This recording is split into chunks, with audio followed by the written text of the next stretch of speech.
Ještě stango Nina Foxcha Hajifkados, Muscogee jest Jadi Omega Sujo Fuchkidos, University of Central Oklahoma, Omaha Jugodos.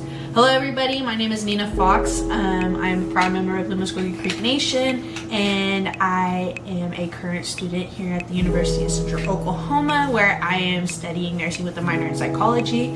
Here at the university, I am also the current Miss Native American UCO. And with that said, today I will be showing you guys how I make ribbon skirts.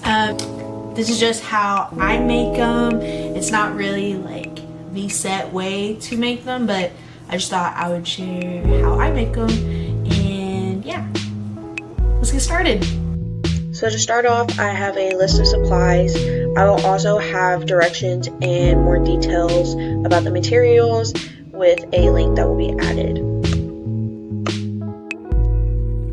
So with measuring, I usually start from the waist and then I measure for however long I want it to be. And I usually add about 1.5 inches at the top and then 1 inch at the bottom, so that way there's enough room for the hemming and the elastic. This is just another view of how I measure whenever I'm cutting out the fabric. I'm just adding 1.5 inches from the top, and then I add on for however long I want the skirt to be. So if you want the skirt to be 30 inches long, you would measure from 1.5 inches, and then at that 1.5 inches, do it from the 30. And right here, I'm just making a slit. Now, whenever I'm cutting fabric, I don't actually cut all the way. I rip it, so that way it's an even cut, and then all the fabric is even. And in this video, or this little clip, you can see that happening right there. And I'm just doing the same process again for the second piece. So you want to do that twice, 1.5 inches plus however long you want it to be. And for this, I'm making a little girl skirt. But usually with skirts, I measure from the waist and then however far I want, and then I always add about 1 inch from the bottom and then 1.5 inches from the top, so that way there is room for the elastic and there's room for you to hem, and that way it'll be the perfect size.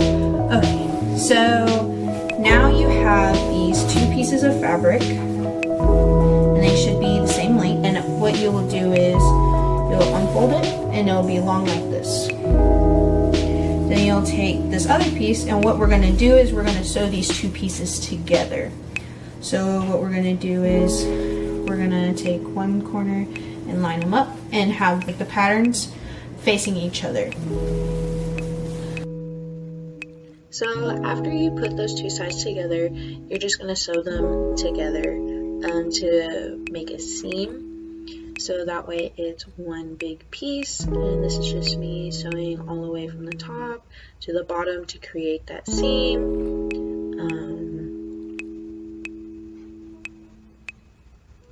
And this is me showing you what the seam will look like, and it's one big piece now. So now we're going to move on to the part where the elastic is going to go through. This is where the 1.5 inches added to the top goes. I just folded it down about 1 inch, I think. Yeah, 1 inch, because the elastic's 1 inch. And then we're just going to sew all the way across the top to the bottom, about just a little bit above where the edge is at. So, and it's going to create this hole so that way you can put your elastic through. And now I'm just sewing it all together, continuing to fold it down. You can also iron it or use pins so that way it's all even. I usually eyeball it. Yeah, just whatever makes it easier for you. Ironing is probably better, or yeah, is probably better because you don't have to worry about the pins and taking them out as you go, and yeah, just whatever you decide to do, or whatever best works for you.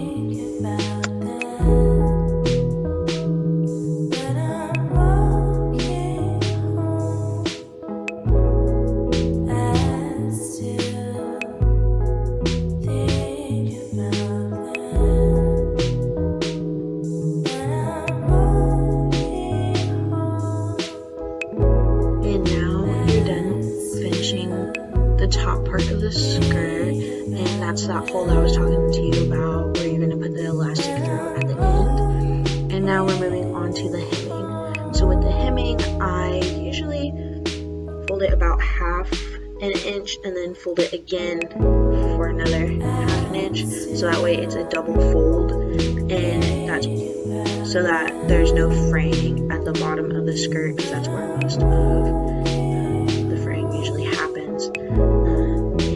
I continue to double fold and all the way to the end. Again, you can either use pins or an iron to pre-fold or pre-hem, I guess you could say, before sewing, so that way it's easier for you. Then as you can see, I'm just folding as I go. Sewing all the way till I get to the end, and yeah.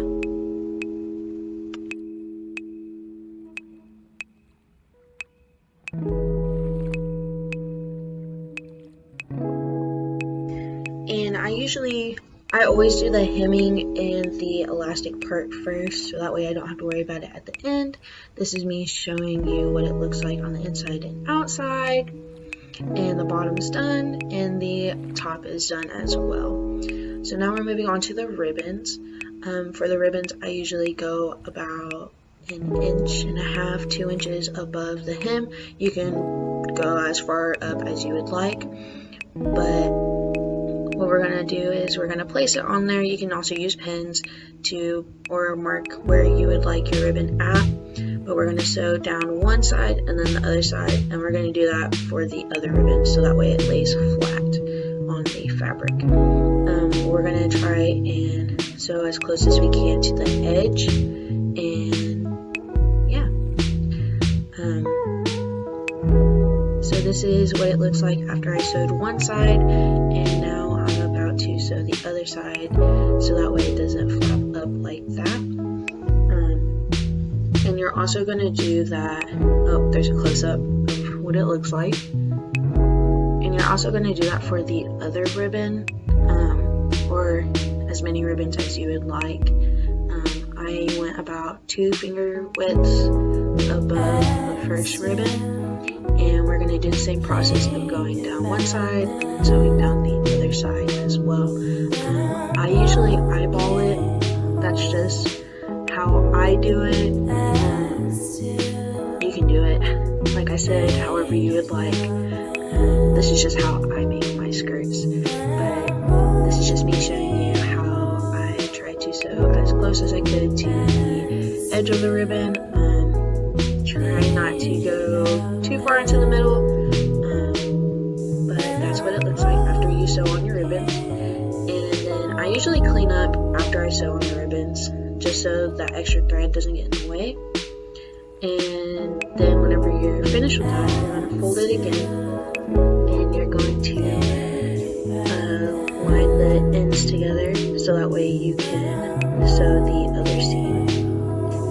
And I sew all the way up to where the elastic part's supposed to go, and I usually go back and forth a little bit just so whenever I am putting the elastic through, it doesn't open up.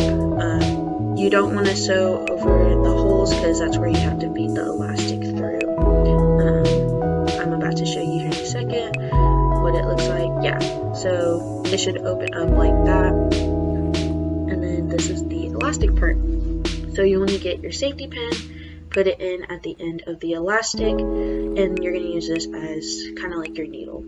So you're going to feed that through one of the holes and you're just gonna push it through, gather some of the fabric, and then pull. Push it through, gather fabric, and pull. And then you're just gonna keep repeating this process until you get all the way at the end. And this is what it looks like. I usually keep a little bit at the ends, so that way if I have to alter it, I can. But now we're gonna just sew that up like how we did for the other seams, and I usually go back and forth using the reverse pedal. I go over it about 3 times just to make sure it's secured, and then I cut off the excess elastic. This is after I usually try on the skirt to make sure that the elastic is correct, like the correct tightness, and yeah, and this is the finished skirt. And here's the finished product. So this is just how I make my skirts. You might make them differently. You can use whatever fabric you want. You can use whatever size ribbon you want. Yeah, this is just how I make my skirts. If you have any questions or comments or any suggestions on how I can improve, leave some comments. I hope you enjoyed the video, and if you need any help or anything like that, you can always message me or leave a comment and just ask me your questions on anything. Yeah, thank you, and I hope you guys stay safe during this quarantine and during this hard times that's going on right now, and thank you for watching.